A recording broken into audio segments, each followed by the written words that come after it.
अरे दाई काकी अहाँ सब गोर लागै छी। अहाँ एखन तक बैसल किया छी? उठियो ना, पाहुन सब एलखिन हँ। हाथ छोड़ू ना, जाय दी हमरा, पाहुन सब आयल छथिन, छोड़ू। अरे सास ससुर तो सब एके जेहन रहै छै ना। पेरा गेल छी घर में आबि कऽ, सबके अलग अलग फरमाइश। हम लागे क्यों आबि रहल छी, हम तोरा से बाद में बात करै छी। श्री यार किछो अहू ना। यौ यौ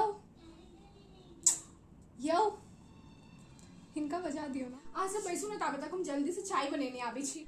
मम्मी जी यहाँ थाकि गेल हैब ना, भोर से ठाढ़ रहि कऽ। हम आके पैर जाइत दै छी। हमर ई तो रात के 3 बजे में हमरा ला आइसक्रीम लऽ के एलखिन, से हमर फेवरेट फ्लेवर वाला।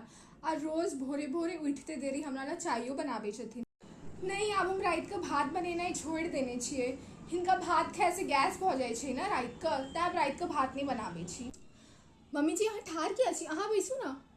पापा आबि गेलखिन, हम बना दै छी चाय। हैया मम्मी जी अहाँ के आबि गेलियै भनसा घर में, हम छी ना, हम सब काज कऽ लेब। ई तऽ हमर हर एकटा बात मानै छथिन। हम कहबै दिन छै तऽ दिन छै, रात छै तऽ रात छै, सब किछ हमरे बात मानै छै। डोरबेल बजले, लागे यह एलखिन ऑफिस से। आबै छी हम।